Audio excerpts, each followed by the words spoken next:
Un architecte, c'est pas de l'ingénierie, quoi. C'est pas un ingénieur. Un ingénieur, bon, il y a des méthodes, il y a des théories. L'architecte sait de ça, mais il travaille sur l'espace et l'être humain ensemble.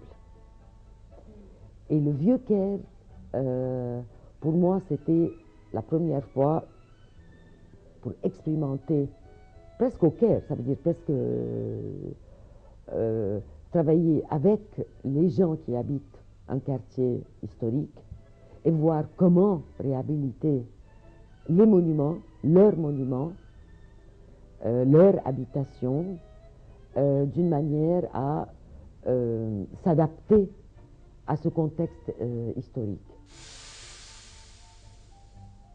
Et pour moi, j'ai trouvé que les êtres humains étaient beaucoup plus sensibles à l'architecture que tout ce que nous en pensons quand on est loin. On pense toujours que c'est les gens qui détruisent, par exemple. Il y a ce discours qui existe. C'est pas vrai. Les gens s'adaptent à la propreté, s'adaptent même à la saleté, je veux dire. Ça veut dire il suffit que les yeux s'adaptent ou s'habituent plutôt à la propreté, à un certain niveau de beauté. La beauté n'est pas n'est pas quoi, n'est pas la beauté est quelque chose de très important. Et la beauté peut être la simplicité, ce qui donne de la paix intérieure à l'être humain. L'espace aide à tout ça. Et on ne fait plus attention à tout ça.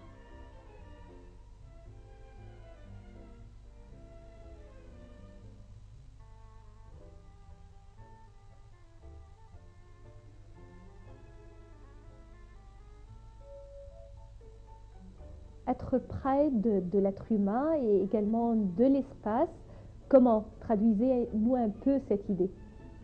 Certainement, c'est des écoles. Bon, j'y crois énormément à l'être humain. Bon. Quand on crée un espace pour un être humain, si je peux comparer un tout petit peu un vêtement. L'espace est un vêtement un peu plus grand.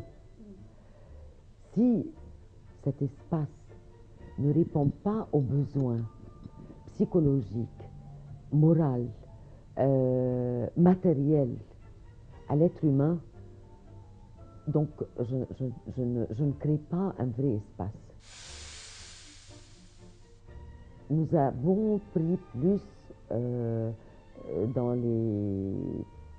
suivant l'histoire, bon, l'architecture exprime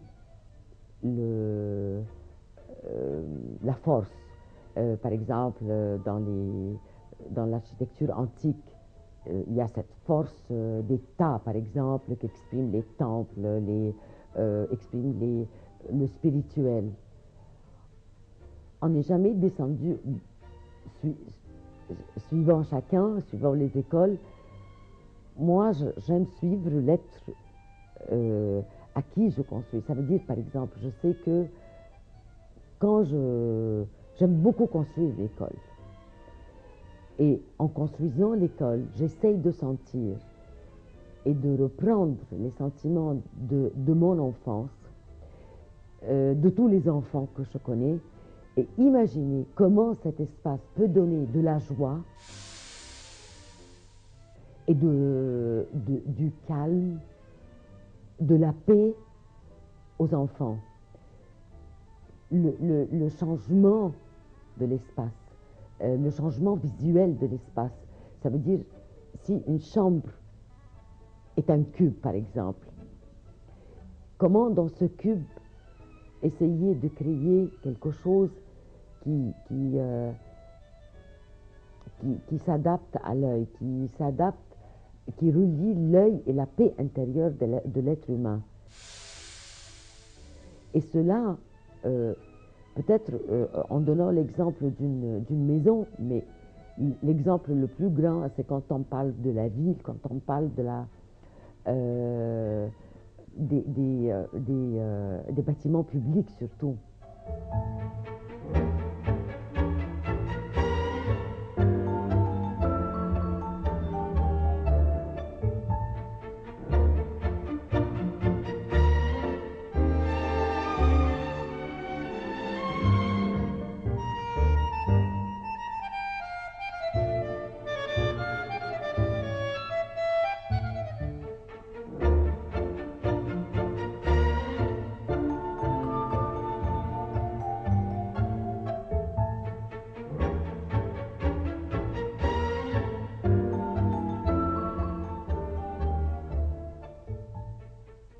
Alors, sur une échelle plus étroite, si on parle du choix dans votre maison, vous n'avez pas vraiment le goût traditionnel. Vous avez choisi des objets, des couleurs et un style pas très bon répandu. Parlez-nous un peu de ce choix.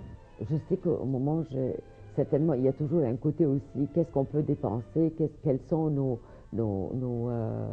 capacités financières, justement. Pour moi, le ciel est très important à la maison. Est très important. Ça veut dire, je veux sentir, bon, peut-être c'est un peu exagéré, ça veut dire tout le monde.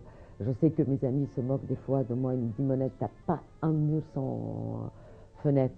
Enfin, je rigole, je dis, bon, c'est mon complexe.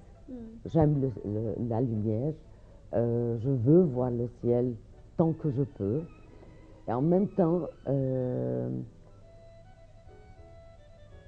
j'aime pas trop les meubles. Peut-être parce que j'ai découvert que notre architecture était toujours sans meubles et que les meubles, c'est juste pour s'asseoir, une table pour écrire, ça veut dire que c'est assez fonctionnel. Enfin, j'ai essayé toujours de faire ça en donnant un tout petit peu de l'ancien que j'aime. Que j'aime, c'est pas seulement de la nostalgie, mais c'est à la recherche de soi-même, à la recherche des racines toujours. On a chacun à l'intérieur de lui une partie des racines, quoi. Et puis, par exemple, la boiserie, le bois, c'est un des éléments qui adoucit le plus tout le concret qu'on construit. Le ciment, le concret, c'est des matières assez durs, même s'ils sont cachés derrière la peinture. Le bois, c'est un des matériaux le plus naturels qui donne beaucoup d'énergie à la maison aussi. Les objets sont des objets, mais ils captent beaucoup de notre énergie, quoi. C'est dur de parler de soi-même dans ce sens-là pour moi, mais je sais que j'adore les livres, ça fait partie de ma vie, mais en même temps, dans des moments, j'ai eu un moment où je ne voulais plus voir les livres, je voulais les cacher, les avoir derrière un mur, par exemple, les utiliser, mais ne pas les intégrer à l'intérieur de ma vie de tous les jours, quoi, quotidienne, quoi. Et puis, je reviens, je veux les mettre, les voir, parce que chaque livre me donne des souvenirs. Celui-là, je l'ai utilisé tant, je l'ai lu, celui-là m'a appris quelque chose. Et ça dépend des moments de notre âge, de notre vie, de notre perception de la vie aussi.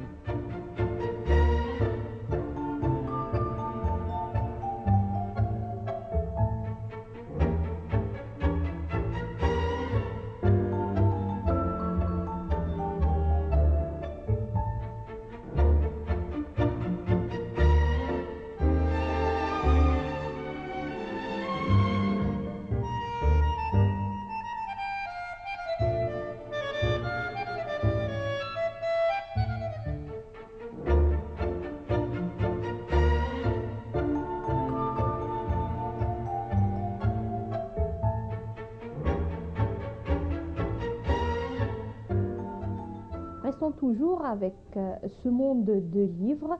Je sais que vous avez déjà écrit un livre. Alors, comment vous avez eu l'idée d'écrire un livre? Comment vous avez choisi l'angle? Comment vous avez fait ce travail qui est vraiment un travail difficile à être réalisé?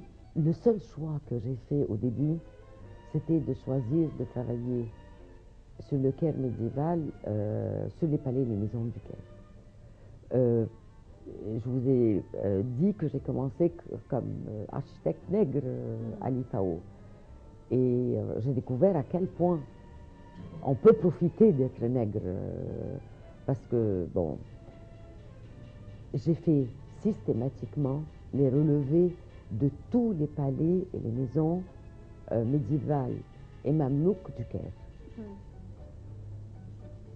Et je me posais toujours la question,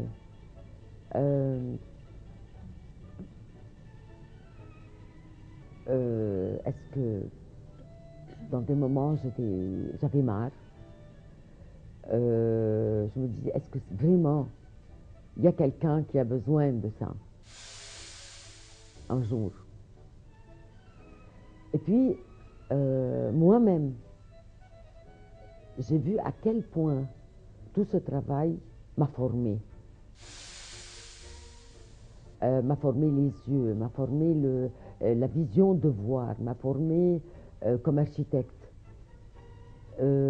Et c'était à l'intérieur d'un groupe de grands savants comme André Raymond, Jean-Claude Garcin, des gens des professeurs d'histoire médiévale et ottoman, et avec Bernard Maury aussi. Donc on était deux, moi et Bernard, ici tout le temps au Caire, à l'IFAO tout le temps, pour faire ce travail systématique de relevé et d'édition certainement. Et à fur et à mesure que on avançait, j'ai travaillé sur les documents de Waqf, par exemple. Et ça m'a permis une vision, pour moi, extraordinaire sur l'histoire égyptienne. Nous, on a la chance d'avoir des manuscrits extraordinaires qui datent des moments de la création des monuments. Ça veut dire tous les émirs, tous les sultans, ils ont écrit des documents qui nous décrivent la vie au moment de ces constructions.